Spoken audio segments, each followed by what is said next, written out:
buenos días, señoras y señores.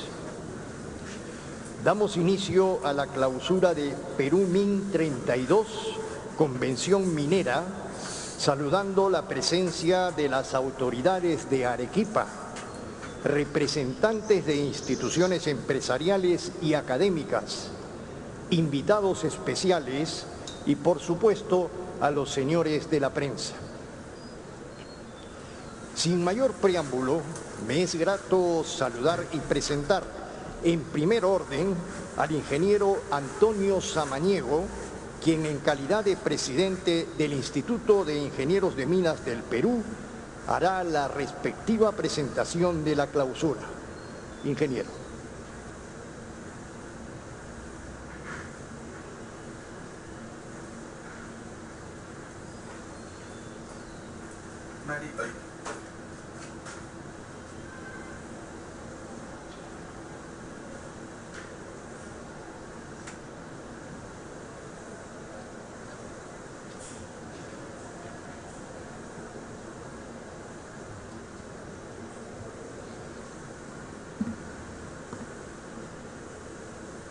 Perú-Min, punto de encuentro, consenso, diálogo entre peruanos.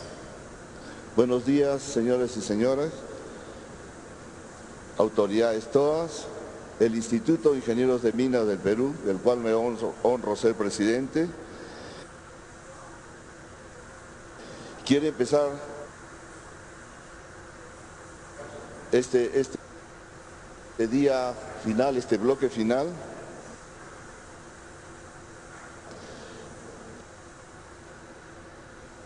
presentando una jornada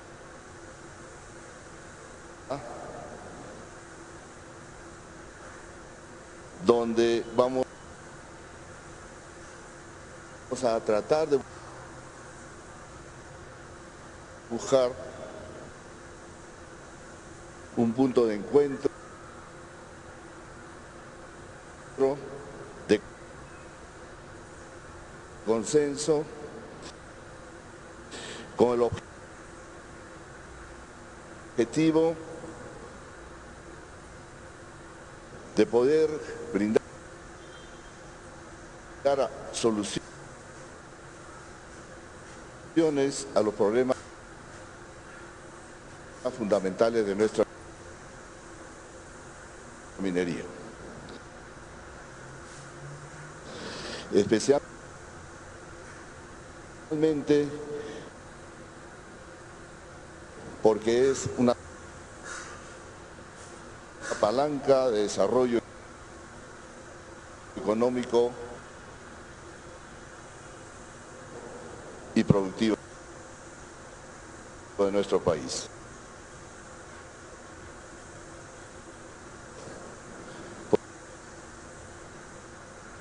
Por eso, el día de hoy hemos preparado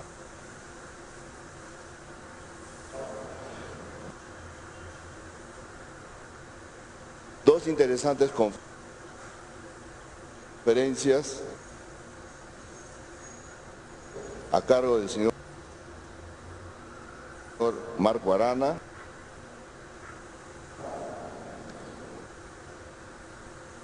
quien todos conocen, el líder del Movimiento y Libertad, y del doctor Luis Carranza, ex ministro de Economía, quienes compartirán puntos de vista sobre la minería de nuestro país, y seguidamente se llevará a cabo un panel de debate donde se intercambiarán ideas que será de mayor interés y utilidad para cada uno de los asistentes. A continuación, empezaremos con la primera conferencia a cargo del señor Marco Arana. Por favor, señor Arana. Gracias.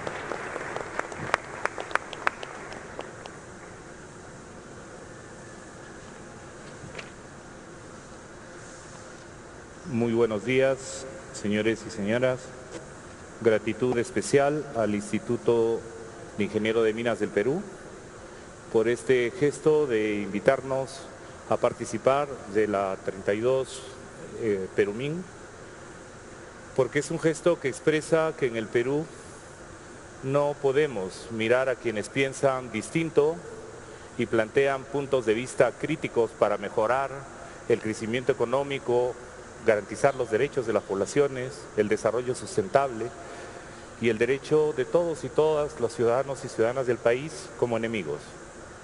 La respuesta a los conflictos que estamos viviendo en el país no se resuelve con eliminación mediática o física de quienes cuestionan las actividades.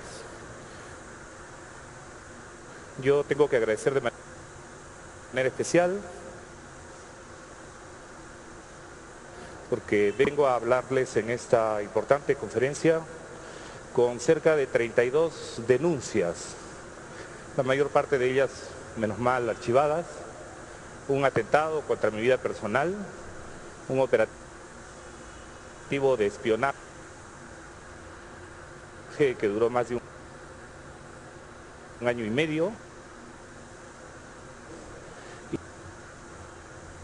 y una detención arbitraria con tortura de por medio. Pero aquí estoy, porque creo que lo que debe primar son la construcción de puentes, la construcción de soluciones con respeto a derechos para todos y para todas, con oportunidades para todos y para todas en nuestro país. Así que muchas gracias por la invitación y por la atención que le merezca la presente.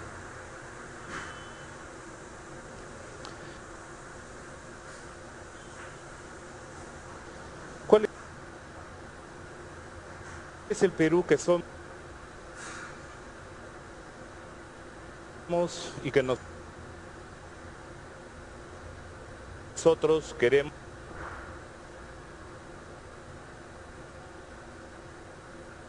representar? En el Frente Amplio y Tierra y Libertad, esta coalición política de izquierda ecologista que se presenta en el país en las próximas elecciones, nosotros estamos planteando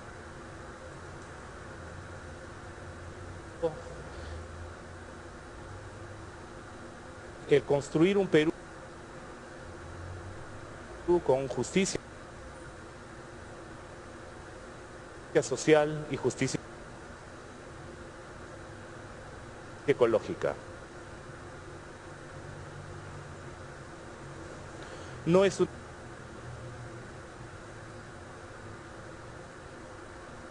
despropósito, no es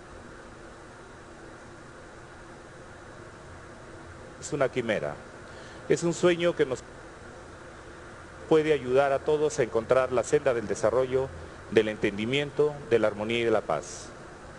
Comenzar a cuestionarnos entonces cuál es el Perú que somos y que queremos representar es un tema importante.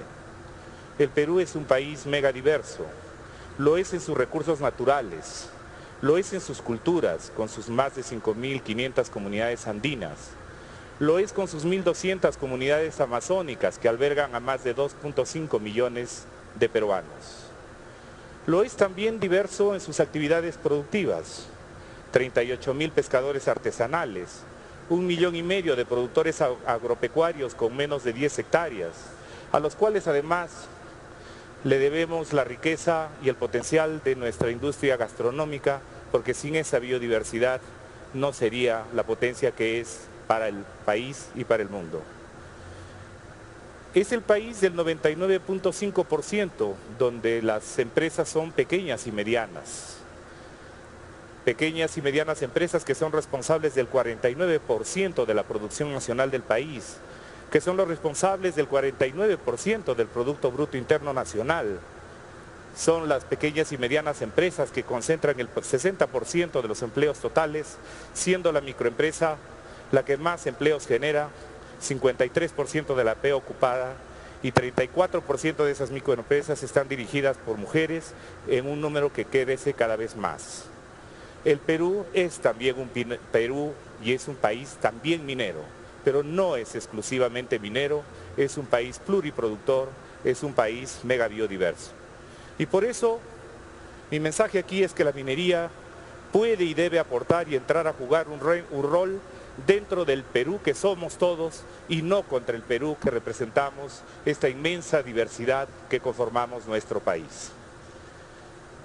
Dicho ello, yo quisiera decir que tenemos que afirmar el crecimiento económico en nuestro país desde una perspectiva no solamente de mercado, sino también, y como lo ha recordado el Papa Francisco en su última encíclica, tenemos que pensar el crecimiento también en sus vertientes éticas, políticas y ecológicas. Mejor crecimiento debería suponer mejor democracia, mejores instituciones, debería significar mejores derechos ambientales, mejor agua limpia, mejor aire limpio, ciudades más verdes. Y por eso planteamos que el crecimiento debe ser justo para la sociedad, que el crecimiento debe ser justo para la naturaleza y que sea justo para las futuras generaciones. Los hijos, los nietos que vendrán después de nosotros, que nos recuerden porque hicimos las cosas mejor pensando en ellos y no porque dejamos un mundo más deteriorado del que encontramos. La minería en ese sentido es una actividad económicamente importante. Lo sabemos bien, hay posibilidades de que hagamos desarrollo minero en el país dada la importancia de las reservas que existen, del conocimiento que existe, del expertise que hay en nuestro país. Sin embargo, tenemos que ser conscientes que el superciclo que explicó el crecimiento económico de nuestro país se acabó y que no se han sentado las bases del desarrollo diversificado ni sostenible. Algunos prefieren explicar el tema desde una simplificación de los problemas. En el Perú los problemas se explicarían porque hay promineros y antimineros. Según el poder que se tenga para manejar los medios de comunicación, unos se convierten en los buenos y los otros en los malos. Creo que es una explicación simplista que no obedece a la realidad compleja que vivimos en el país. Y que por el contrario lo que tenemos que entender es que lo que ha pasado con el estancamiento y la paralización y la caída en realidad de las inversiones a nivel de las exploraciones en minería en todo el mundo es especialmente dramático. Ni siquiera la caída en inversiones en exploraciones en el Perú es de las más dramáticas que han ocurrido. En el Perú, en el periodo 2008-2014, la disminución de las inversiones en el sector de exploraciones ha caído en menos 46%. Pero donde ha caído más es en un país como República del Congo, donde allí había muchas expectativas cifradas en la minería. Allí las inversiones en exploración cayeron en menos 84%. Y en un país como Canadá, que lleva la delantera en tecnología, en explotación minera y en inversiones mineras, allí las inversiones en el periodo 2008-2014 cayeron en 57%. Pretender explicar la caída de las inversiones mineras por el factor Arana, como dice algún reputado periodista, o porque hay además una conspiración contra la minería, es una necedad. No podemos ocultar lo que está ocurriendo a nivel mundial y en nuestro país. Busquemos encontrar los temas de fondo que explican los problemas que estamos atravesando. La caída de los precios de los commodities fue peor de lo esperado. Hablaba sobre eso con Lucho Garranza, sobre el tema de si esperaban ellos cuando estaban en el Ministerio de Economía que la caída fuera tan abrupta y tan drástica, y evidentemente no estaba en sus proyecciones. Esa caída además determinó que hubiera un bajo crecimiento del Producto Bruto Interno para el 2015 en América Latina. En toda América Latina, en toda América del Sur y el Caribe, ha habido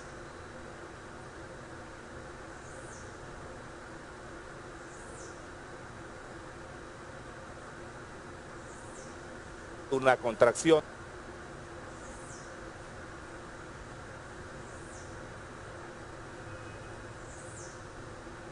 del Producto Bruto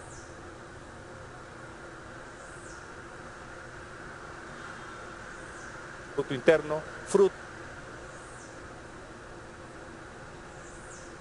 de la enorme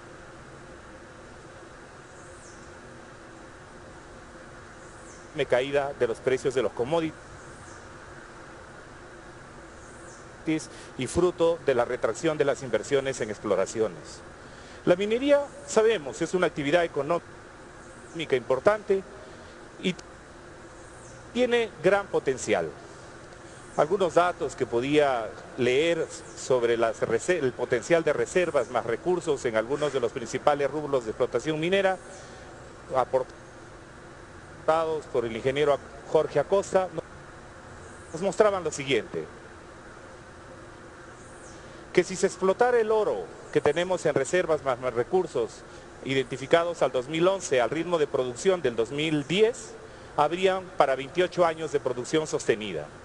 Si se explotara la plata, pensada en las proyecciones de reservas más recursos del 2011 y al ritmo de producción del 2010, habrían para 40 años de producción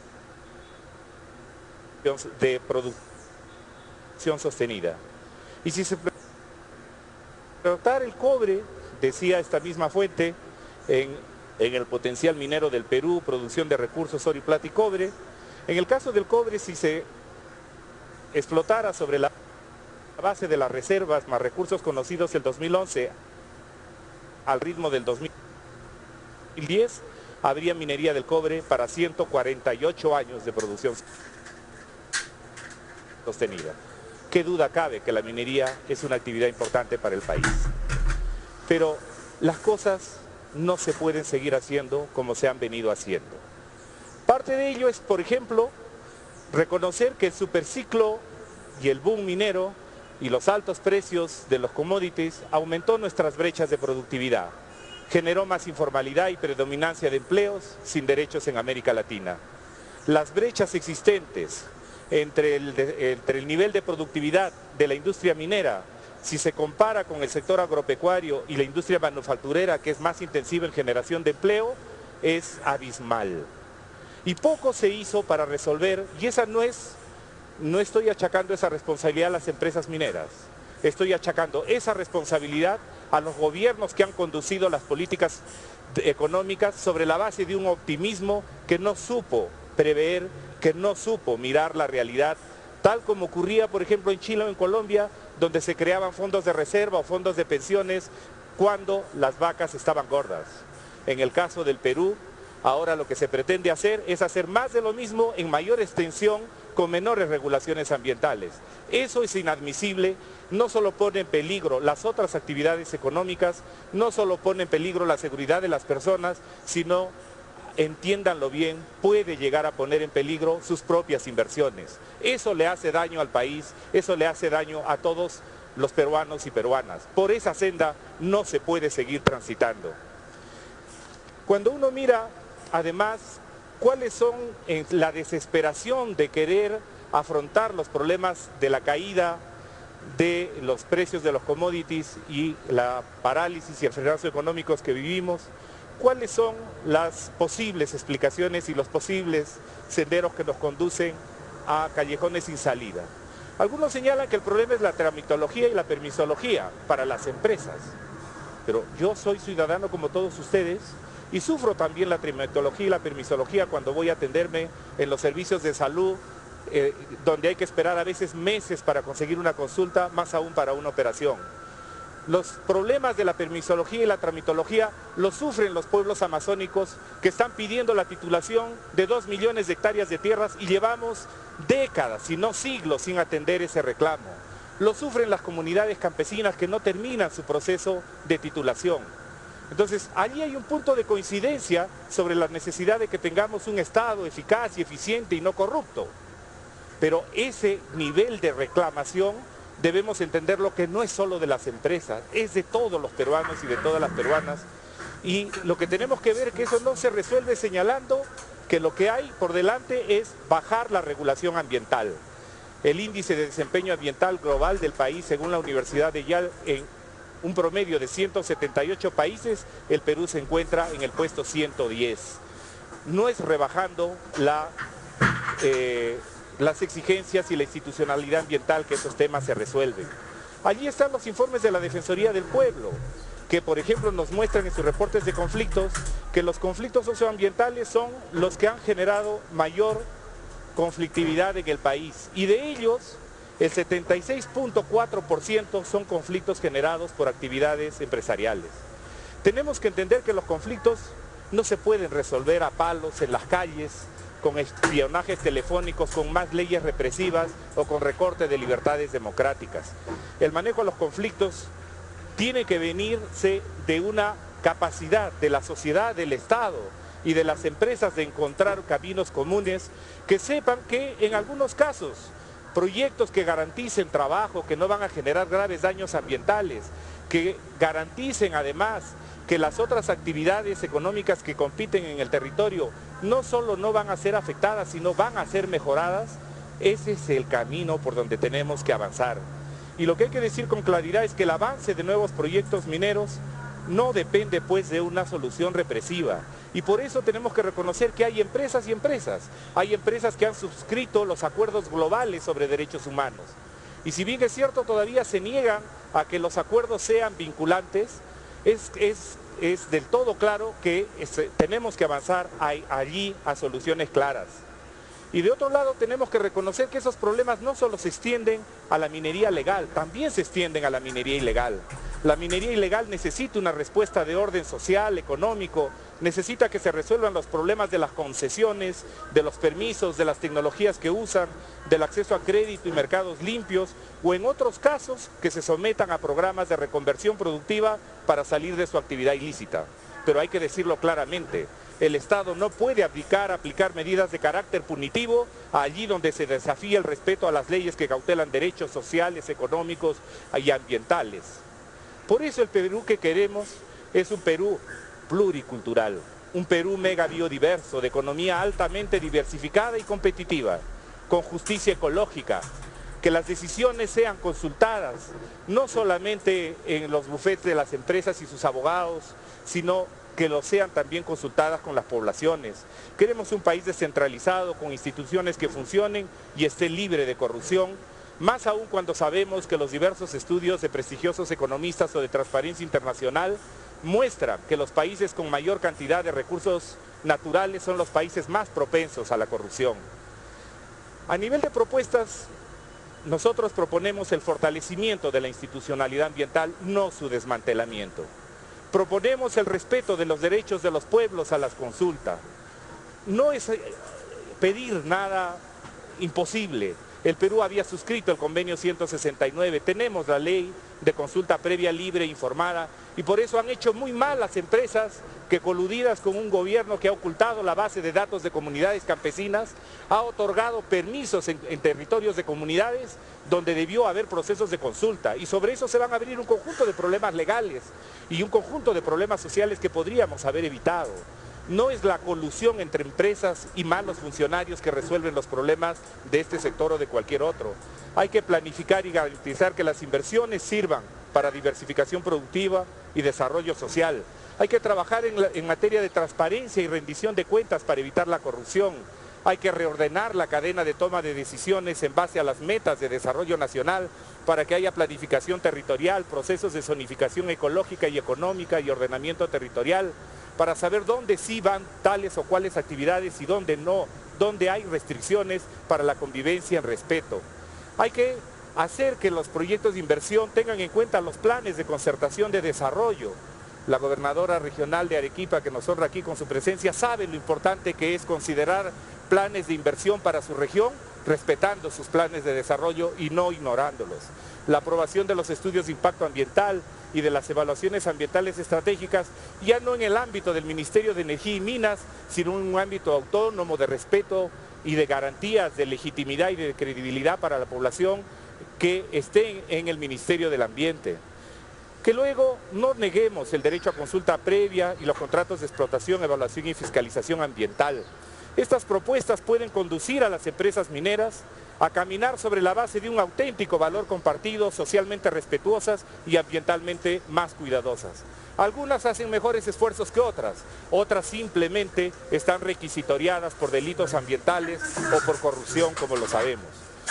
Finalmente yo quisiera decir que la minería no va a poder seguir siendo impulsada en su crecimiento con el actual modelo económico y con un Estado ineficiente y corrupto, pues está poniendo en peligro los derechos de las poblaciones que resisten, también los derechos de los propios inversionistas.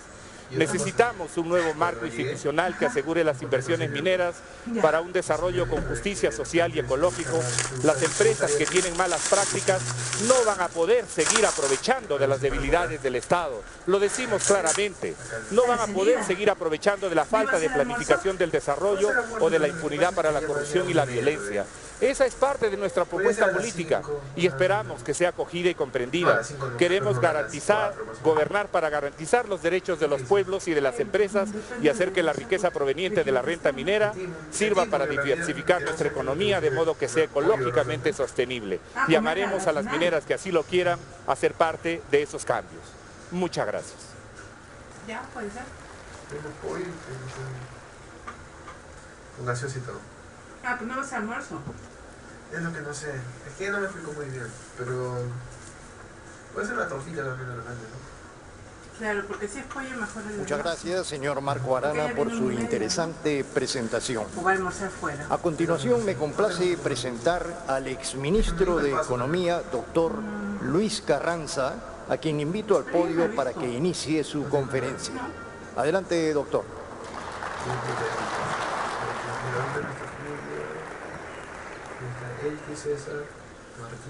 Muchas gracias, muy buenos días.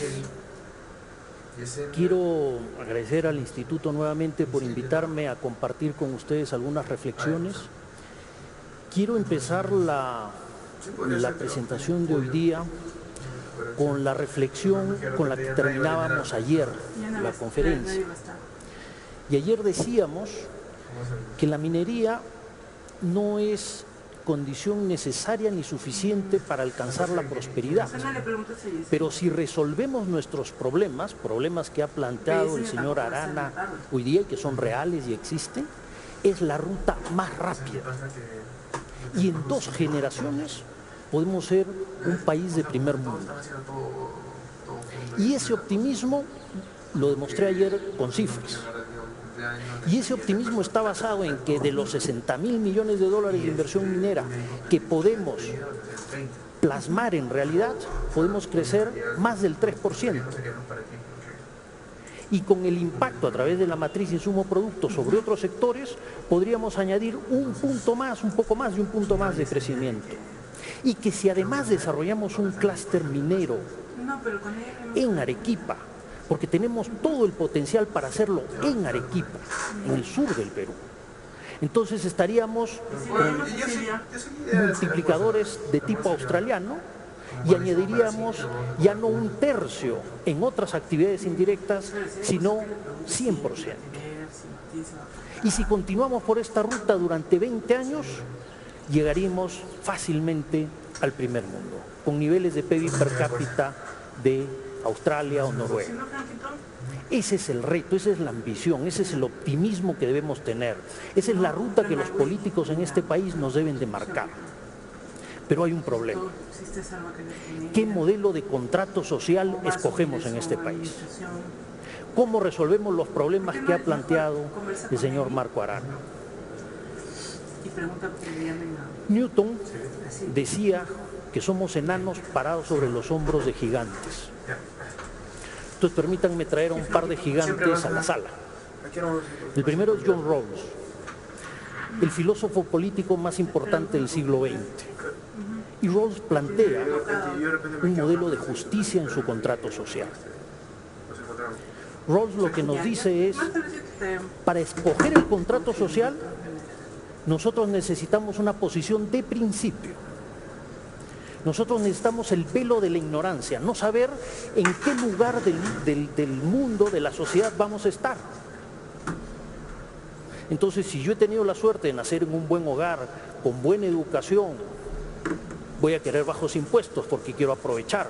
Pero si no he tenido esa suerte, entonces bajo esa posición de principio yo tengo que maximizar mi probabilidad de estar bien en la sociedad.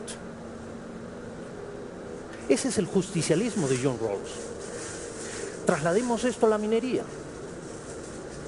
Y entonces hablemos, ¿no?, de qué cosa quieren los mineros y qué cosa quieren los campesinos. Y entonces empecemos a ver qué pasa con el agua, qué tipo de impuestos, qué tipo de compensaciones planteamos. Pero apliquemos el modelo en realidad y veamos cuál es la necesidad de maximizar la probabilidad de bienestar de la gente. Porque si hablamos de mineros y campesinos, nos quedamos con las dos primeras filas de esta parte del auditorio, pero nos olvidamos del 95% del país, de todo el auditorio. Y quiero ponerle un par de ejemplos. El primer ejemplo tiene que ver con reflexionar cuánto gana un taxista en Arequipa o un portero de hotel y cuánto gana en Lima, 30% más, y cuánto gana en Nueva York, 6 veces más. Fíjense, estamos hablando de trabajo en sector de servicios no transables, no tiene nada que ver con minería. ¿Por qué gana 6 veces más en Nueva York? Los clásicos nos decían que el valor de los bienes viene del valor del trabajo. Pero los clásicos estaban equivocados. La revolución neoclásica nos dice que es exactamente al revés. Que el valor de los bienes va a determinar el valor del trabajo incorporado en su producción, bienes y servicios. Esa es la revolución neoclásica. Y por eso en Nueva York ganan 6 veces más. Y hacen exactamente lo mismo. No podemos hablar de diferente productividad. Es cargar maletas, es manejar un auto. Las mismas habilidades. Pero es otro servicio. Y eso depende del nivel de riqueza que se genera en esa sociedad. Entonces, ¿por qué quitarle al 95% de peruanos la posibilidad de tener mejores salarios? ¿Por qué evitar hacer producción minera que genera valor y riqueza en el país? Y que es el determinante al final de que nuestros salarios suban y que tengamos más infraestructura y mejor provisión de servicios, si es que paralelamente mejoramos la eficiencia de nuestro Estado, que es un tema central, que es un tema de fondo en el crecimiento a largo plazo. Entonces, para entender bien a Rawls, hay que entender que el 95% de los peruanos necesitamos estar mejor. Ahora, el segundo ejemplo tiene que ver con lo que ha pasado entre Apurímac y Cajamarca. Y son cifras que yo he mostrado ayer acá. Apurímac ha crecido 60% y Cajamarca nada, plano. La reducción de pobreza en Arequipa, en Apurímac, ha pasado de 70% a cerca de 40%. Y Cajamarca continúa con niveles de pobreza superiores al 50%. Y hoy por hoy es la región con mayor pobreza en el país. ¿Qué hubiese pasado en Cajamarca si hubiesen tenido la misma eficiencia de Apurímac en reducir pobreza? 390.000 personas hubiesen salido de la pobreza. 390.000 personas. ¿Qué contrato social le estamos ofreciendo a estas personas? Y desnutrición infantil. ¿Cuántos niños han padecido desnutrición infantil por ineficiencia en gestión pública en Cajamarca, comparado a Apurímac? 15.000 niños más. 15.000 niños que no desarrollaron su cerebrito. 15.000 niños que de por vida no van a tener las capacidades que el resto de niños bien nutridos. ¿Qué contrato social estamos ofreciendo? ¿Cuál es el objetivo?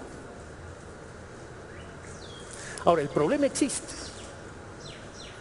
¿Cómo generamos un contrato social para este grupo de campesinos que tiene miedo, tiene temor, que quiere la seguridad del agua, que es la generación de conflicto, fundamentalmente? Entonces traemos a otro gigante a la sala y nos vamos al otro extremo. Traemos a Robert Nozick, minimalista por excelencia. El señor lo que nos dice lúcidamente es que el contrato social tiene que estar basado en 2 principios fundamentales: justicia en transacción y justicia en propiedad. Con eso, y garantizado por el Estado, tenemos un contrato social óptimo. Si ustedes se dan cuenta, totalmente distinto a Rawls. Pero nos dice algo más. Nos dice que es fundamental en una coalición tener un contrato social que no lo perjudique, porque si no va a haber conflicto. Entonces, para reducir esto, lo que nosotros necesitamos es compensación. Necesitamos compensar a esta coalición, campesinos, que se sienten en desigualdad, que se sienten poco defendidos por su Estado y que tienen miedo de perder bajo un esquema de contrato social que no entienden o no les parece. Entonces, apliquemos este razonamiento de Nozick al tema de la minería. Tenemos un proyecto minero en el cual hay que internalizar todos los costos sociales, los costos ambientales. Si una vez que nosotros internalizamos los costos y este proyecto minero tiene valor positivo, va a generar utilidades, pero va a generar salarios, va a generar impuestos y va a generar demanda al resto de la economía. Entonces, ¿por qué no hacerlo?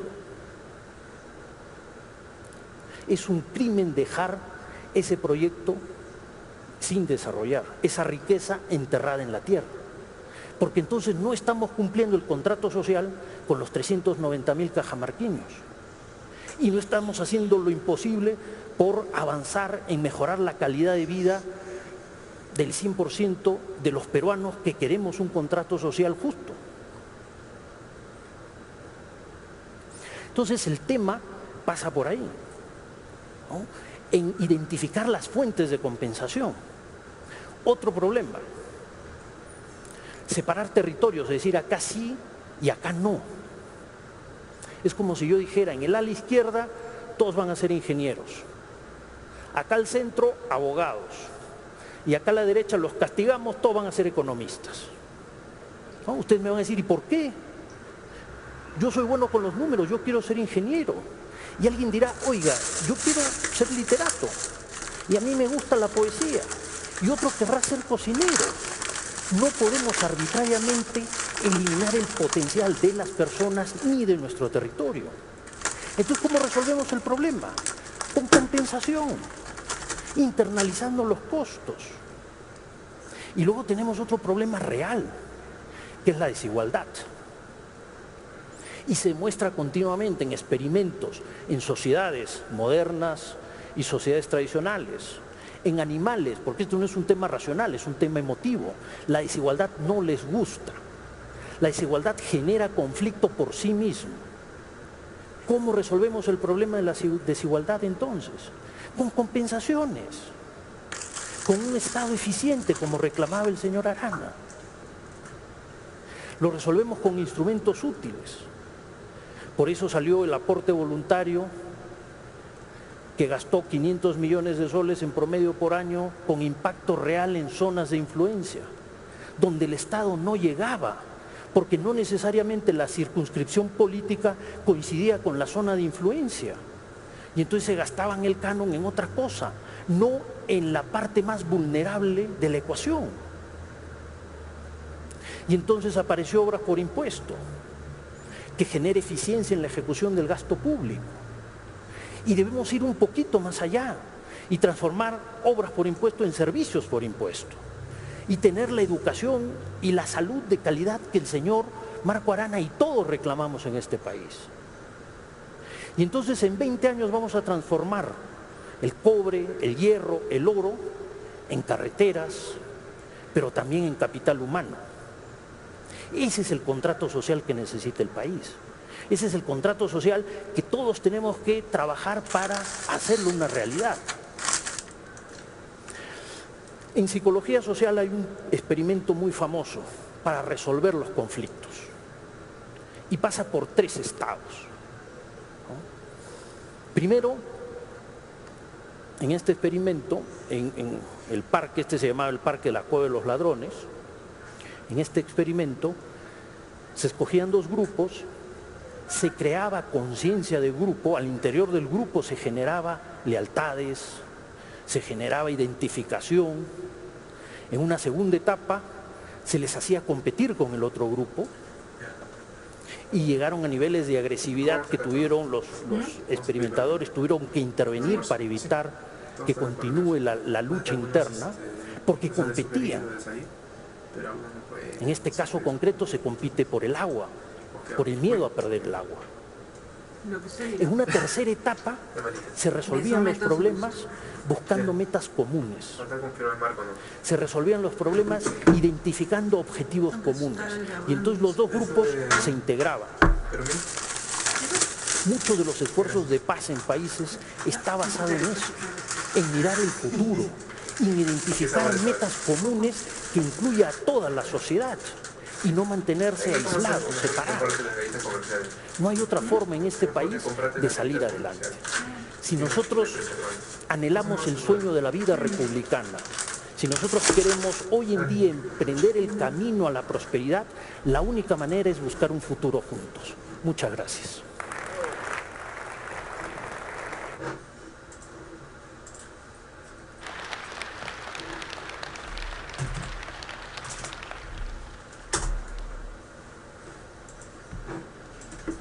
Muchas gracias, doctor Luis Carranza, por su valiosa exposición. Estamos seguros que ha sido de sumo provecho para todos los asistentes que hoy nos acompañan. Siguiendo con la programación, ahora me toca presentar a un panel de debate e intercambio de ideas que tiene como objetivo establecer un diálogo franco sobre la minería como motor de desarrollo.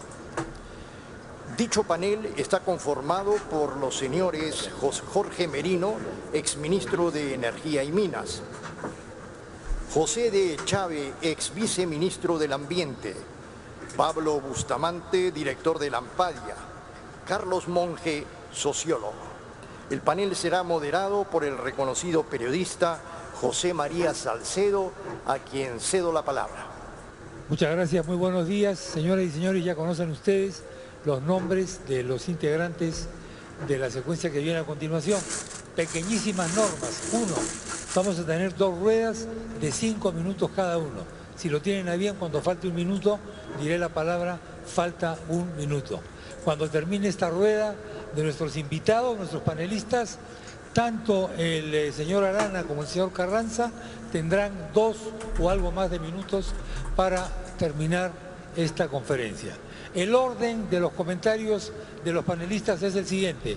En primer lugar, José de Echave, luego Pablo Bustamante, luego viene Carlos Monge y finalmente Jorge Merino. Por 5 minutos, el primer comentario de José de Echave. José, por favor, adelante. Buenos días y nuevamente agradecer la invitación a los organizadores y agradecer las 2 presentaciones. Yo voy a utilizar 2 temas que me han parecido interesantes de la presentación del señor Carranza, este tema del contrato social y el tema de las compensaciones. No me va a alcanzar el tiempo, seguramente el tema de las compensaciones me voy a referir en la segunda presentación. Porque creo que uno de los retos que tenemos como país es cómo colocar el debate en positivo, ¿no? Por supuesto con discrepancias, me imagino, pero en positivo. Y una manera de colocar el debate en positivo es plantear un interrogante que a mí me parece fundamental, que yo complemente este tema del contrato social, y así lo entiendo. ¿Cómo los peruanos nos imaginamos la minería para los próximos 20, 25 o 30 años? ¿Cómo se le imaginan ustedes las empresas? ¿Cómo se le imaginan los que aspiramos a tener responsabilidades mayores, los que aspiran a ser gobierno? ¿Cómo se le imaginan también las poblaciones que viven en el entorno de las actividades mineras? Podríamos plantear otra pregunta. ¿Nos imaginamos la minería de los próximos 25 o 30 años como ha sido la minería en los últimos 20 o 25 años? Yo me imagino que quizás también sobre esta pregunta las respuestas también podrían coincidir y podríamos decir no nos la imaginamos igual porque las cosas cambian, las cosas evolucionan, nos las imaginamos distinta, pero creo que sí hay diferencias, ¿no? Sí hay matices, seguramente de eso se trata. Además, hay lugar y hay espacio para el debate, porque cuando comenzamos a plantear interrogantes más precisas, ¿con qué tipo de características nos imaginamos la minería del futuro? ¿Con qué tipo de políticas públicas? ¿Con qué tipo de instituciones? con qué tipo de estándares sociales y ambientales, insumos básicos para establecer un contrato social, yo me imagino que ahí ya las discrepancias van a aparecer. Y me parece además totalmente legítimo que aparezcan las discrepancias, porque cada uno se puede imaginar la minería de los próximos 25 o 30 años a partir de su ubicación, perspectiva y a partir de sus propios criterios, ¿no? Ahora, creo que este tipo de entrada me parece importante y es clave porque este tipo de reflexión no se ve en el debate. Este tipo de reflexión no ha estado muy presente en el debate en los últimos años, en el periodo del superciclo y ahora que se ha terminado el periodo del superciclo. No se ven los discursos que estamos involucrados, digamos, los actores que estamos involucrados en esta actividad. Honestamente, cuando uno revisa, digamos, los textos, las publicaciones del Ministerio de Energía y Minas, este tipo de visión estratégica de cómo nos imaginamos la minería en los próximos 25 o 30 años no aparece. Aparece la cartera de proyectos de inversión, lo que se está haciendo, que no está mal que aparezca. Cuando uno escucha también a las vocerías del empresariado minero, la Sociedad Nacional de Minería, igual, el tema creo que no aparece en esta lógica de visión estratégica de qué queremos con la minería y cómo la queremos para los próximos 25 o 30 años. Y el comportamiento más bien es profundamente gremialista, profundamente coyunturalista, respondiendo a las políticas específicas. Yo entiendo, y además es totalmente legítimo que un presidente de un gremio, sea empresarial, sea de trabajadores, tiene que responder a las coyunturas. Sin embargo, la sensación que a uno le queda es que eso no es suficiente, ¿no? Que hace falta recuperar pensamiento y perspectiva estratégica. No digo que no exista, lo que estoy diciendo es que no es visible y no ha ocupado el espacio que tiene que ocupar en el debate nacional. Y digo que no existe, que creo que sí existe, porque cuando uno ve, por ejemplo, las reflexiones que hay en el Consejo Internacional de Minería y Metales, institución global de la cual entiendo forma parte la Sociedad Nacional de Minería, bueno, ahí sí uno ve visión estratégica, ahí sí uno ve análisis de tendencias, ahí sí uno ve, por ejemplo, análisis sobre la crisis ecológica y cómo la crisis ecológica va a impactar al sector. Ahí uno ve análisis sobre cambio climático, sobre problemas sociales, problemas ambientales. Yo creo que este tema me parece que es fundamental, porque además la otra variable, y cuando veo los escenarios que plantea Luis Carranza hacia futuro, digamos, la variable que el escenario global ha cambiado, la verdad es que el contexto del superciclo ya terminó. Es cierto, los precios no han bajado a los niveles del 2001 y 2002, no tenemos el cobre a 70 centavos la libra, no tenemos el oro a $270 la onza, pero lo cierto es que el superciclo terminó y cualquiera que pretenda ser gobierno en los próximos años tiene que entender que hemos entrado a un contexto distinto y tenemos que intentar recuperar esta visión, esta perspectiva, este pensamiento estratégico para un sector, como ha señalado Marco Arana, que nadie discute su importancia, que es un sector que ha sido importante y lo va a seguir siendo. Gracias, señor José de Chávez. A continuación, la intervención por 5 minutos del señor Pablo Bustamante. Pablo, por favor, por 5 minutos. Gracias, Chema. Gracias por la invitación. Yo quiero recordarle al líder de Tierra y Libertad que a los arequipeños nos gusta hablar claro y decimos lo mismo en todos los sitios que visitamos. También nos gusta respetar a las personas, pero estamos acostumbrados a combatir ideas, especialmente las ideas equivocadas. Usted está promoviendo en el Perú la ideología de la pobreza. Por favor, le rogamos al público que los aplausos, si es posible, los reserve para el final, para cumplir con el horario. Señor Bustamante, por favor. Usted está promoviendo en el Perú la ideología de la pobreza y pretende imponerlas a la fuerza, incluso con su gente, con acciones de niveles de violencia inaceptables. Yo le quiero pedir un poco de coherencia. El 25 de mayo lo entrevistaron en el diario Gestión y le preguntan, pero en Madre de Dios usted no hace protesta. Y su respuesta fue, yo vivo en Cajamarca. ¿Cuál es nuestro principal problema? La gran minería. Lo mío en el lugar donde vivo, los problemas más fuertes están relacionados con las pérdidas de fuente de agua natural en mi región. ¿Quién la provoca? La gran minería. ¿Es una cuestión geográfica entonces?, pregunta el periodista. Y dice, si yo viviera en Madre de Dios, mi principal atención tendría que ser esa. No puedo estar en todos los problemas que hay en el país. Entonces yo le quiero preguntar, ¿qué hacía usted y su gente en Tía María? ¿Qué hacían en Espinar?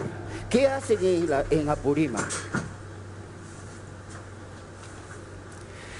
En las encuestas, señor, usted figura con un 1% del favor popular. Eso, de acuerdo al número de adultos que viven en el Perú, representa 170.000 personas. Los peruanos le estamos diciendo que sus ideas no nos gustan. Yo estuve hace poco tiempo, no, hace algunos años en Cajamarca. Me invitaron unos periodistas a un debate con Javier Discanseco, que en paz descanse y que de Dios goce. Y tuve la suerte de que me hagan una pregunta muy extraña. Una señora al final del debate me dice, oiga, señor Bustamante, ¿usted cree que Cajamarca es mágico? Y yo, gracias a Dios, pude contestar. Le dije, fíjese, las mejores cosas de la tierra se clasifican con 3 As, pero Cajamarca tiene 4. Cajamarca. Tiene que ser mágico. Y yo lamento mucho lo que ha pasado en Cajamarca. Usted con su amigo y enemigo, Santos, han destruido esa región maravillosa. Y no queremos, por lo menos los arequipeños, que pase lo mismo en esta tierra. Yo creo poder interpretar el sentir de los arequipeños. Y quiero decir que mientras usted no cambie de actitudes, hasta que usted no cambie de actitudes, no es grato en esta tierra. Ojalá que cambie de actitudes. Muchas gracias. Gracias, señor Bustamante. Vamos a... Por favor, ruego que las manifestaciones, amigos, ruego que las manifestaciones sean para el final de todo el panel, si es posible.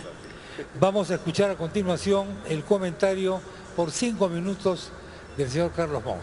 Señor Monge, adelante. 5 minutos. Yo voy a resistirme a la... Bueno, quiero agradecer primero el gesto democrático de invitar a este debate a personas que todos ustedes saben que tenemos un punto de vista no un poco crítico, muy crítico de la manera como se ha gestionado la minería en el Perú hasta ahora. Realmente lo agradezco. 2, voy a resistir la tentación del estilo Pablo, digamos, de ir a descalificar a la persona. Podría centrar mi intervención diciendo, a ver, el señor Carranza, que fue ministro de Alan García y así. No creo que me hayan invitado para eso. Yo quiero seguir desarrollando en positivo lo que son las perspectivas de Tierra y Libertad y del Frente Amplio y lo que haríamos en caso de ser gobierno en este país. Hay un punto que me parece, hay 2 que me parecen muy importantes. El primero es insistir en la idea de que somos un país mega diverso, y lo somos en 3 campos. Somos súper mega diversos en términos de nuestros recursos naturales. La minería es un recurso natural que tenemos, pero tenemos miles de otros recursos naturales. Y la mayoría de esos otros muchísimos recursos naturales son recursos naturales que, usados de manera sostenible, están ahí para siempre. No se agotan en 30, 40 años o en 100 años. En segundo lugar, somos un país súper diverso en términos de sus procesos productivos. Ya Marco Arana dio algunas cifras. Frente a 8 grupos empresarios pesqueros que se llevan el 90% de la anchoveta para quemarla como harina de pescado, tenemos casi 40.000 pescadores artesanales. Tenemos 2,5 millones de personas en comunidades campesinas. Tenemos otro 1,5 millones en pequeña producción y propiedad moderna por debajo de 10 hectáreas en la agricultura de costa y algunos valles interandinos. Tenemos varios otros millones ubicados en pequeñas y microempresas. Y francamente, si nosotros somos gobierno, nuestra preocupación estará centrada en esos varios otros millones, tanto como en la minería, pero no en la minería a costa de, o descuidando a, o dejando de lado ¿no?, a aquellos que fueron caracterizados como prescindibles en la teoría del perro del hortelano. Entonces, ese es un mensaje fundamental. Y en tercer lugar, somos una nación de naciones. Somos un país que tiene que reconocerse como plural en términos de su conformación nacional, de sus grupos étnicos, de sus lenguajes, de sus idiomas y de sus culturas.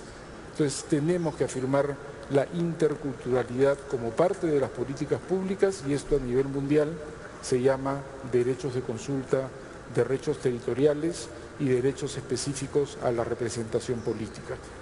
Ese es un primer marco de reflexión que yo quería reafirmar, porque eso es el eje que nos orienta, y de ahí desprendemos entonces los tres grandes ejes de nuestra visión y de nuestra propuesta política para el país. Justicia social, mayor equidad, pensando en esos millones de pequeños y no solamente en los grandes grupos económicos. Sostenibilidad ambiental, pensando que ese es el capital precioso del país y que tenemos que legarlo en buenas condiciones a las futuras generaciones. Interculturalidad y plurinacionalidad, para terminar de reconocernos como un país múltiple en su vertiente identitaria por razón de la confirmación original y la historia que todos conocemos. Esa era una primera idea. Y una segunda rápida en el minuto y pico que me queda es la siguiente. Tenemos el reto de completar 4 grandes procesos de reforma del Estado, y la gestión de la minería tiene que incluirse en esos 4 grandes procesos de reforma del Estado. Primero, simplificación. Yo también sufro los trámites, yo también odio hacer papeles, a mí todo me cuesta un minuto de tiempo. Entonces, primero, simplificación. De todas maneras, me imagino que ese es uno de esos consensos que se generan porque todos sufrimos a un Estado lento, paquidérmico, ineficiente, corrupto hasta en los detalles y en los procedimientos más simples. En segundo lugar, la construcción de una institucionalidad ambiental fuerte, tan fuerte que nos permite entrar a la OECD. Tercero, terminar de construir una institucionalidad sobre las consultas y los derechos de participación de las poblaciones en las grandes decisiones que tienen que ver con el sector extractivo. Y cuarto, terminar de abrochar el proceso de descentralización, terminando de afinar cuáles son las funciones y las competencias y realmente invirtiendo en la construcción de capacidades para tener inversión que sea de calidad e inversión que sea honesta en los territorios, utilizando los múltiples recursos que por distintos canales llegan a los gobiernos subnacionales. Gracias. Muchas gracias, señor Monge. A continuación, el comentario del señor Jorge Merino, por 5 minutos. Señor Merino, adelante. Bueno, quiero agradecer al Instituto de Minas en primer lugar por esta invitación. Y bueno, yo quería hacer alguna reflexión desde el punto de vista de gestión, como ingeniero y con la experiencia que me ha dado casi 30 años como de inversiones mineras en el Perú. Efectivamente, coincido con Lucho Carranza en el sentido que la minería, sin ser la única actividad, es la actividad fundamental en el país, que les puede llevar en cortos años, en 20 años, como ha dicho, a un nivel superior de bienestar a la población. Sin embargo, coincido con Marco Arana en el sentido de que tenemos que luchar contra la pobreza. Entiendo eso. Si es así, ¿qué es lo que tenemos que hacer para llegar a un 6% de PBI en educación? Para combatir la pobreza, que es el verdadero enemigo, la violencia, que es el verdadero enemigo, tenemos que generar riqueza para redistribuir la riqueza. En ese sentido, creo que la minería es fundamental. Vinimos en el Perú MIN 2013 con el presidente de la República aquí y dijimos: queremos minería con agua por delante, con inclusión social. Hemos avanzado, pero no es suficiente. Guillermo Chino hizo una presentación y coincidimos en ese sentido. Quizás un gobierno, un periodo es muy corto tiempo, la minería es una actividad a largo plazo, y como voy a explicar en la segunda parte, yo no estoy de acuerdo que se acabó el boom de los precios. La minería es cíclica. Hemos estado con precio de cobre en 60 centavos en alguna época y hemos ido adelante. En ese sentido, no me voy a referir a lo que tenemos que hacer como país para atraer más inversión con los diagnósticos, y están clarísimos los diagnósticos. Si nos comparamos con los países de la competencia, tenemos fortalezas, pero tenemos debilidades. Y en esas debilidades hay tres que son fundamentales. La primera, la institucionalidad, los conflictos sociales y la corrupción. Eso dice Fraser. Entonces, yo me hago una pregunta ahí.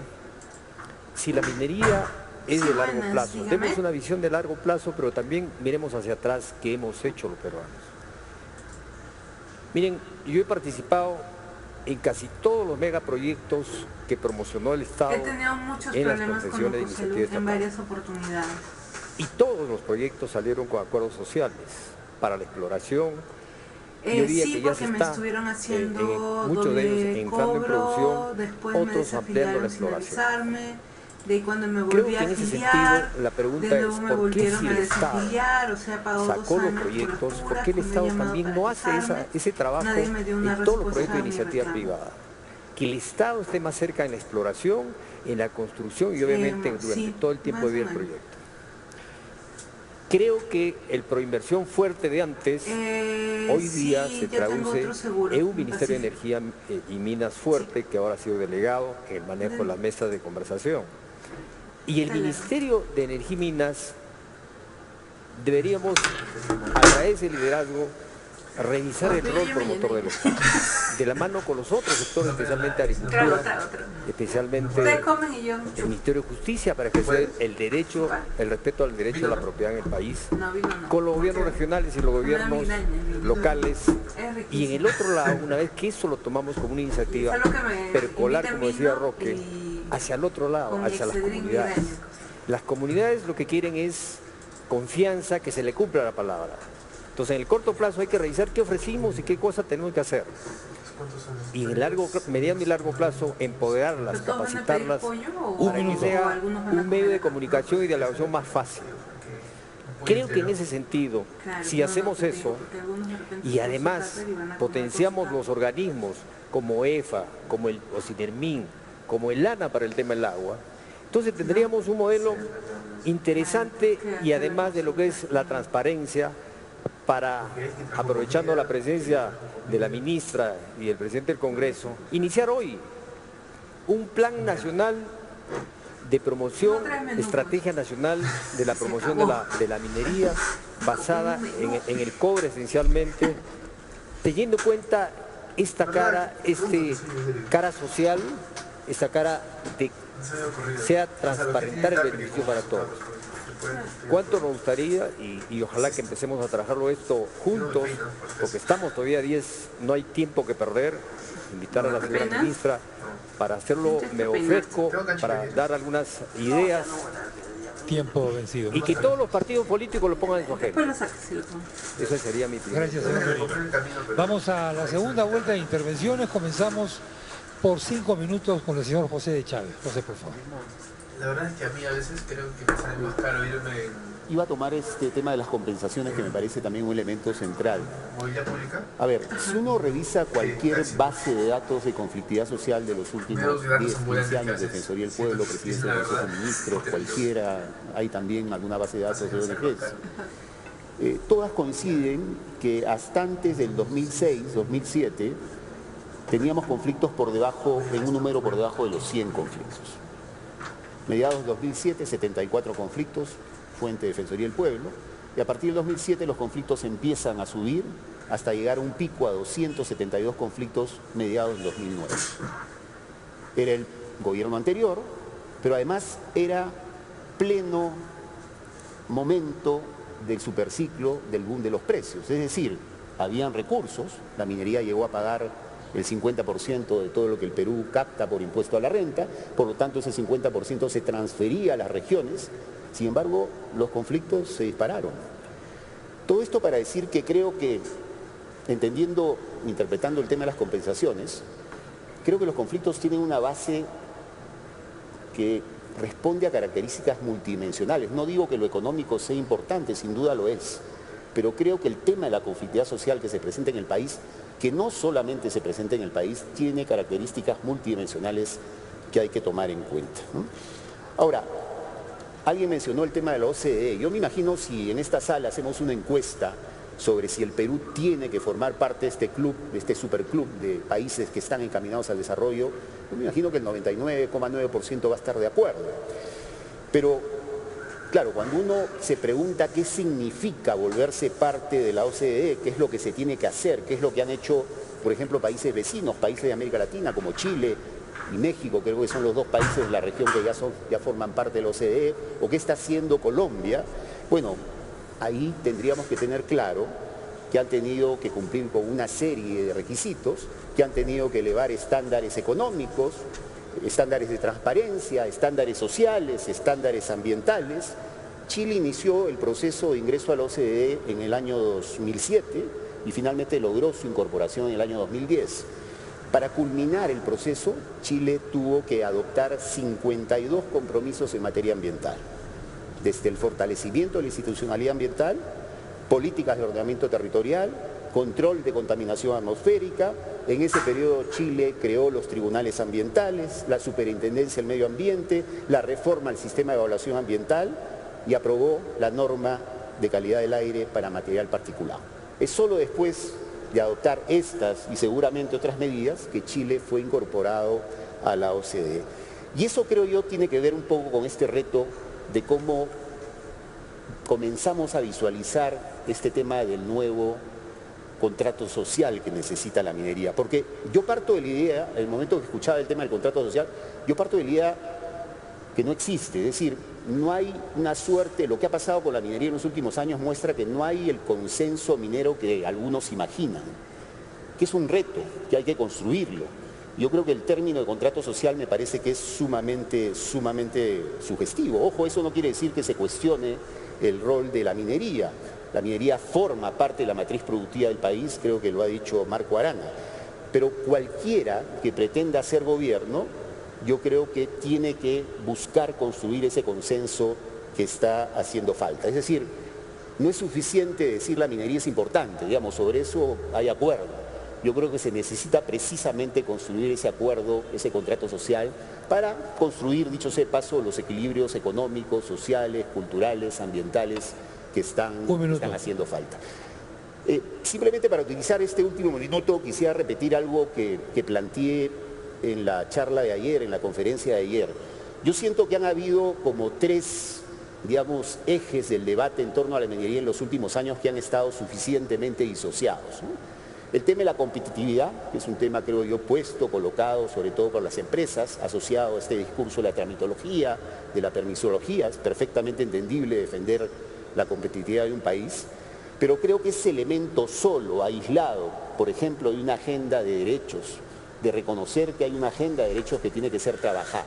Y a partir de eso, el reto de cómo construimos gobernabilidad. Dicho sea de paso, la palabra gobernabilidad hay que ponerle apellido, nadie está hablando de cualquier tipo de gobernabilidad. ¿Cómo construimos finalmente gobernabilidad democrática? Yo creo que ese es un reto pendiente. Gracias. Señor de Chávez, muchas gracias. A continuación, por 5 minutos, la intervención del señor Pablo Bustamante. Pablo, 5 minutos. Gracias, Chema. La política se combate con política, pero vayamos ahora a hablar del superciclo. Para el Perú no se ha acabado ningún superciclo. Lo hemos acabado nosotros mismos. El crecimiento de 7% de China, el 7% de crecimiento de China, es lo mismo que 3.6 veces todo el PBI peruano. El 4% del crecimiento de China es igual a 2 veces el PBI peruano. Desde la perspectiva peruana, que es la que tenemos que usar para analizar y proponer políticas, a mí personalmente, y creo que a los peruanos, nos da lo mismo si China crece 10, 7, 4 o 3, porque el Perú siempre va a tener espacio para vender sus productos. La caída de precios afecta indudablemente, pero los precios que tenemos siguen siendo adecuados. No son los mejores, por supuesto, ¿no? Disminuyen los ingresos del Estado, disminuye el canon, hay una serie de costos, pero permite que nuestra minería, que es competitiva, continúe. Nuestras leyes son razonablemente buenas, tenemos contenidos adicionales al cobre, como molibdeno, plata, oro, que ayudan a la rentabilidad, costo de energía bajo, una mano de obra magnífica en el Perú, gente muy trabajadora. Y además hemos tenido pues un apagón productivo por 30 años. Entre los 60s, 70s y 80s estuvo prohibido invertir, que el sector privado puede invertir en el campo, en la minería, en la pesca, hasta en el turismo, ¿no? Entonces hemos acumulado una serie de proyectos que teníamos a punto de caramelo, ¿no?, cuando ha empezado este gobierno, y que los hemos parado, 22.000 millones de dólares, que hubieran creado una situación muy diferente de la que hoy día tenemos. Según el IPE, ¿no?, en un estudio reciente que han hecho, si no hubiéramos parado estos proyectos, el año 2013 hubiéramos crecido 6.6%, incluido el incremento del sector minero propiamente dicho y el resto de la economía. Y en el año 2014, 6.8%. Entonces está muy claro que nosotros hemos parado y no ha sido el superciclo que se acabó, ¿no? Y se está usando ese San Benito para que los peruanos nos sintamos perdidos y nos agarremos de cualquier maderita que flota en el mar. En verdad, el Perú tiene una potencialidad espectacular. Hace poco tiempo, el HSBC sacó un estudio de todos los países del mundo y dijo que si el Perú crecía al 5.5% promedio, el año 2030 tendríamos al 70% de nuestra población en clase media, ganando más de $3.000 por persona por año, y al 10% en clase alta, largamente superior a lo que tenemos hoy día. Y para el año 50 pronosticaban 90% de la población, 50% en clase media y 40% en clase alta. Para ello teníamos que crecer 5.5% por año y por supuesto mantener las políticas públicas que permitieron la recuperación de nuestra economía y de nuestra sociedad. Lamentablemente usted y sus amigos y Pedro Franque y Carlos Monge, que me cae también, ¿no?, y Chávez, que también hemos estado en varias ocasiones juntos, proponen el post-extractivismo, o sea, producir lo mínimo posible de minería, petróleo, gas, pesca, madera, exportar alimentos, ni hablar. Solo produzcamos los alimentos, ¿no? Un minuto. Gracias. Solo exportamos los alimentos que produzcamos lo que podemos consumir nosotros y nuestros vecinos, que tenemos que convencerlos de hacer la misma barbaridad. Acá está todo, ¿no?, en este documento que se llama Transiciones, ¿no?, editado por Carlos y de Chávez, ¿no?, y con el gran soporte de Pedrito Franque, que también hemos estado juntos en varias ocasiones, y por supuesto eso inspiró este documento que ahora ha cambiado de amarillo a verde, ¿no?, que firmaron todos los partidos de la izquierda y se lo entregaron al presidente Humala en agosto del 2012, proponiéndole el post-extractivismo, y estaba escondido en algún lugar que yo pude ver. En verdad, el problema que tenemos en el Perú es que en el sector privado hablamos el idioma del siglo XXI. El gobierno nos escucha con los oídos del siglo XX y los políticos nos presentan ideas del siglo XIX. Muchas gracias. Tiempo. Muchas gracias, Pablo, por la intervención. Gracias. Vamos a darle. Gracias. Por favor, al final, los aplausos. Sean tan ejemplares con los aplausos finales como están siendo los panelistas con el tiempo. Carlos Monge, por favor, durante 5 minutos. Carlos, adelante. Sí, bueno, hemos traído felizmente un montón de ejemplares para que Pablo no tenga que andar con una fotocopia amarillenta, sino tenga un bonito original verde. Y además para que lea el original, porque varias de las cosas que dice, que decimos, no son exactamente así. Pero en fin, para seguir adelante con una discusión más propositiva, yo estaba hablando de 4 grandes reformas del Estado al interior de las cuales debía ubicarse una nueva mirada, un nuevo diseño de la gestión minera, y entonces naturalmente están en este documento de Nueva Minería. Tenemos un conjunto de propuestas sobre cómo reformar la gestión minera misma. Y entonces, siguiendo el estilo, eso sí me gustó, los ejemplos de Lucho Carranza muy concretos, claro, nadie propone que alguien del Estado diga que usted va a ser ingeniero, ustedes economistas, y por allá un montón de antropólogos e historiadores, que dicho caso es lo que yo soy. No desmerezco el título de sociólogo, pero estrictamente hablando soy antropólogo historiador, no es esa la idea.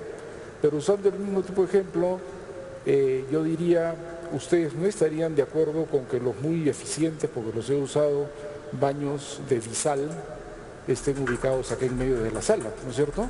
O que las señoras del patio de comidas estén preparando unos ricos potajes para el almuerzo acá en medio de los panelistas. El espacio se zonifica y el uso del espacio se ordena, el uso del espacio se planifica, porque hay actividades que corresponden a cierto tipo de espacios que corresponde tener separadas de otras actividades que se ubican en otros espacios. Yo vivo en el distrito de Miraflores. La zonificación en Miraflores es súper estricta. Yo soy dueño de mi propiedad privada, pero no puedo hacer lo que me da la gana con ella. En mi departamento no puedo poner un taller de mecánica y al costado de un colegio no puedo poner una discoteca. Y junto a un hospital no puedo poner una industria contaminante y sucia o que haga mucho ruido. Hay un concepto de zonificación y ordenamiento. Y para nosotros la entrada a una nueva mirada de cómo hacer gestión de la minería tienen el elemento de la zonificación y el ordenamiento territorial la puerta de entrada. Decidir de manera técnica, de manera participativa, combinando obviamente la ciencia moderna y toda la información que se genera con los saberes populares de la gente respecto de cuáles son los mejores usos para las distintas partes del territorio. Y entonces decidir de manera colectiva y antes de seguir repartiendo concesiones como quien reparte naipes en una noche de póker, tomar una decisión respecto de en qué partes del territorio se puede hacer qué tipo de actividad económica y particularmente qué tipo de actividad extractiva. Eso para nosotros es el ingreso a una reforma de la gestión institucional del sector minero, poniendo por delante zonificación y ordenamiento territorial. En segundo lugar, nos parece que hay que corregir algunas cosas en relación al sistema de concesiones mineras. Nosotros no estamos de acuerdo con mantener una lógica que se ha corregido un poco, pero no totalmente, de simplemente que la concesión sea un derecho del peticionario, hasta yo puedo ir, que no tengo nada que ver con el tema poner mi dedo en la cuadrícula del Ingemet y lograr una concesión, y luego generar un mercado especulativo, en muchos de los cuales se monta todo el tema de la minería ilegal que tanto daño hace. Entonces me parece que ahí hay un segundo elemento, y dentro de ese marco de zonificación, de concesiones subordinadas y supeditadas a la zonificación y al ordenamiento territorial, tiene que encajar el proceso de consultas y tiene que incorporarse a los gobiernos subnacionales en ese proceso de toma de decisiones. Porque más allá de que la ley diga que no tienen competencias, en realidad se incorporan para oponerse, como en el caso de Santos en Cajamarca, o para sacar adelante proyectos que estaban trabados, como ha sido la experiencia, ¿no es cierto?, del gobierno regional de Moquegua. Porque Quellaveco y el hecho de que haya logrado un cierto nivel de legitimidad social y viabilidad social y política no se explica sin la intervención de un gobierno regional que de acuerdo a la ley no tiene ninguna competencia para participar en esa toma de decisiones, pero que ofició de broker político para sacar adelante la cuestión. Entonces a mí me parece que hay que también incorporar a los gobiernos regionales y locales y hay que fortalecer la institucionalidad ambiental, fortaleciendo y no debilitando a la OEFA y haciendo un SENACE fuerte que ojalá comience a funcionar ya después de casi 2 años de haber sido creado. Gracias. Muchas gracias, Carlos. Vamos ahora con la intervención final del señor Jorge Merino. Señor Merino, por 5 minutos. Yo quisiera referirme a dos conceptos que me parece que son eufemismos, que no puedo estar de acuerdo con Marco. Uno, este tema que acabamos de escuchar del ordenamiento territorial, y el otro que el boom minero ya se acabó. Eso es totalmente falso. Más bien quiero explicar el concepto de desarrollo territorial. Fíjense, hemos escuchado a una empresa de mucho prestigio, que ha sido Wood Mackenzie hace poco acá, y que le pinta una oportunidad muy grande al Perú. En el mundo hoy día se consume un poco más de 20 millones de toneladas de cobre por año, de lo cual la mitad lo consume China. Y el Perú pollo, más papas, más tiene la ensalada, más oportunidad, gaseosa y ha de litro dicho y este experto, el como son 2 chairman de órdenes y McKinsey, 2 gaseosas de litro y medio. que a partir del 2025 van a faltar medio 5 pollo, más millones de papas, más toneladas ensalada, de cobre fino en el mundo. Está bien. Así se hagan todos los proyectos Voy a cobrar que están en mayor. desarrollo No, en primero el voy a Perú pedir, luego voy a cobrar. y en Chile y en todo lado. Son 5 millones de toneladas finas de cobre de proyectos nuevos. Entonces, escuchándolo a Julio Velarde, en 4 años hemos duplicado la producción de cobre. Y hay una gran oportunidad porque el Perú es competitivo en el tema de costos, que es el negocio global de la minería. Estamos en el primer cuartil y no sucede lo que está sucediendo en Chile, como muy bien dijo Óscar González ayer, que Codelco, por ejemplo, va a producir 500.000 toneladas menos de cobre fino por año porque está invirtiendo menos, sus costos son mayores. Entonces yo no puedo realmente entender por qué nosotros solamente tenemos una visión muy pequeña cuando en el Perú tenemos una oportunidad que genera este círculo virtuoso, la minería, para otras cosas. Y le voy a poner un ejemplo. En Matarani va a salir el 10% de la producción mundial del cobre. Y yo me pregunto, tenemos una matriz energética, gracias a la ley de seguridad energética que hemos hecho en este gobierno, que ahora tenemos 9.000 megavatios y nuestra demanda es 6.000. ¿Qué hacemos con las 3.000 megavatios restantes? ¿Por qué no promocionamos, señora gobernadora, una refinería de cobre aquí en el sur, al lado de Matarani, para darle valor agregado al concentrado? Hasta podríamos procesar concentrado del norte de Chile. Pero para eso tenemos que entender, como dijo Víctor Govitz ayer, no podemos seguir con ECAs irreales en el mundo. Somos el país que más exigencia ambiental estamos poniendo en el mundo. Yo creo que somos el hazmerreír en ese nivel de ECAs. Eso hay que cambiarlo. Pero además, tenemos que generar el concepto de masas críticas. En Cajamarca tenemos más de 1 millón de toneladas finas para sacar tanto igual que en Apurímac. Al lado en Amazonas tenemos 12.000 megavatios de energía y tenemos puertos profundos en Piura. Si nosotros lo vemos el desarrollo y la promoción, como lo están viendo los chinos que quieren hacer su ferrocarril desde Brasil a Perú, no es por buena gente, porque ahora tenemos que mirar ser competitivos y mirar el desarrollo de los territorios como lo está haciendo China, como lo ha hecho Australia, como lo ha hecho Canadá.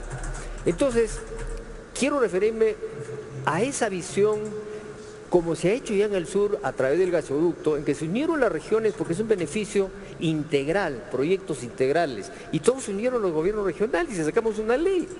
Esa visión la que tenemos que mantener en el país. Y me quiero también referir ahora con ese mismo efecto positivo que da la minería al agua. No puedo más que suscribir lo que ha dicho Fernando Sillones. Tenemos muchos mitos a través del agua. Fíjense, esto de las aguas en cabecera de cuenca.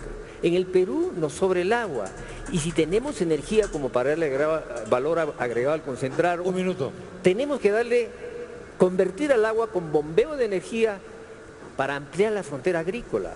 Tenemos la solución, tenemos que hacer reservorios y usar ese círculo virtuoso que nos da la minería. Finalmente me pregunto, yo en el año 2000 estuve en Las Bambas y Cotabambas era el distrito más pobre del Perú. Hoy día, ya lo explicó, cómo ha bajado la pobreza espectacularmente. Y hoy en Cajamarca son los distritos más pobres del Perú. Entonces no podemos decir apoyo a la minería, pero sin hacer minería. Yo creo que, sinceramente, y espero que el próximo presidente en el Perumín del 2017 venga a decir acá, con orgullo, que el Perú es un país minero, porque tenemos que dar a través de la minería toda la cara social que necesitamos. Sin la minería, que es una actividad fundamental, vamos a poner oportunidades para las generaciones futuras. Gracias. Señor Merino, muchas gracias. Señoras y señores, a nuestros 4 distinguidos panelistas, muchas gracias por su excelente participación. Han expuesto cada uno sus puntos de vista y lo han hecho respetando escrupulosamente el tiempo asignado. Creo que es justo, ingeniero Samaniego, que demos palabras finales a nuestros conferencistas por el término de 2 minutos. En primer lugar, 2 minutos, señor Marco Arana. Lo escuchamos.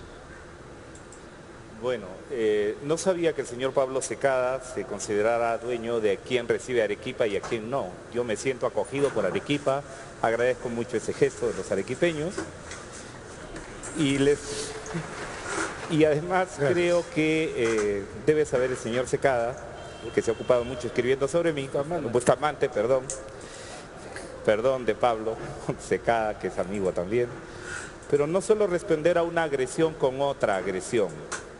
Le perdono, amigo Pablo, y le aconsejo, cuide su salud cardiovascular y ahórrele gastos a su seguro. Creo sí que es importante, han repartido en los maletines de la acreditación a este evento, la revista Gestión. Miren el último cómic en la última página. El caricaturista parece expresar a un empresario minero o a un ministro de Economía y Finanzas, ¿no? Lo muestra ciego, andando, feliz, mientras China crece. Pero en la última lámina del cómic muestra a este mismo con los ojos abiertos, exorbitantemente, arrodillado, poniendo velitas para que no se caiga el crecimiento chino. Creo que se refería al ministro Castilla y no a Lucho Carranza, pero hasta los que grafican la situación de la caída de los precios lo ven así. El mensaje que yo he traído es el desarrollo que tiene que pensarse no solo como crecimiento exclusivo de la minería, sino como crecimiento articulado, diversificado del turismo, del agro, de la pesca, de la forestería, de la industria diversificada. No solo de las grandes inversiones, sino también de las pequeñas y medianas inversiones. Arequipa tiene minería, obviamente, como lo tiene Cajamarca, pero tiene muchos potenciales más y por eso creo que los arequipeños, como los cajamarquinos, nos sentimos orgullosos de lo que tenemos.